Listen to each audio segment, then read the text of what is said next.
హైదరాబాద్ నిజాంపేట్లోని ప్రగతినగర్ చెరువులో మురుగునీరు చేరడం ద్వారా తీవ్ర అనారోగ్య సమస్యలు తలెత్తుతున్నాయని స్థానికులు తెలిపారు.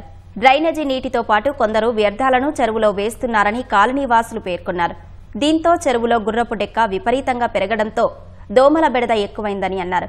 పిల్లలు, వృద్ధులు విష జ్వరాలతో బాధపడుతున్నారని కాలనీవాసులు పేర్కొన్నారు. ప్రభుత్వం స్పందించి చెరువులోకి కలుస్తున్న డ్రైనేజీ నీటిని నిలిపివేసి చెరువులో వ్యర్థాలు పారవేస్తున్న వారిపై చర్యలు తీసుకోవాలని ప్రజలు డిమాండ్ చేశారు. ఈ చెరువులో కలిసే సేవరేజ్ లైన్ ని నిజాంపేట నుంచి వచ్చే లైన్ అంతా మార్చేశారు.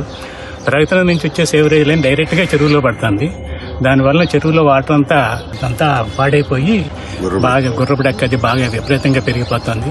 ముందు అది దాన్ని కంట్రోల్ చేయనందువలన దోమలు విపరీతంగా పెరిగిపోయి మా సామాన్య జనాలకి అందరికీ చాలా ఇబ్బందిగా ఉంది.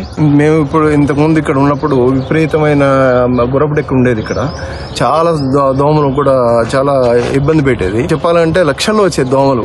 బయటకు వస్తే నోట్లో పోయే పరిస్థితి ఉండేది ఒకప్పుడు. సో ఇప్పుడు ఏంటంటే 75% ఆఫ్ డ్రైనేజ్ డైవర్షన్ జరిగింది. ఇప్పుడు స్టిల్ ఇంకా 15% ఆఫ్ డ్రైనేజ్ సివరేజ్ ఇంకా కూడా చెరువులో కలుస్తుంది. దానివల్ల ఏమవుతుందంటే మురుగునీరు బాగా చేరి చుట్టుపక్కల వాళ్ళకి విపరీతంగా దోమలు రావటం అన్నీ జరుగుతూ ఉంది.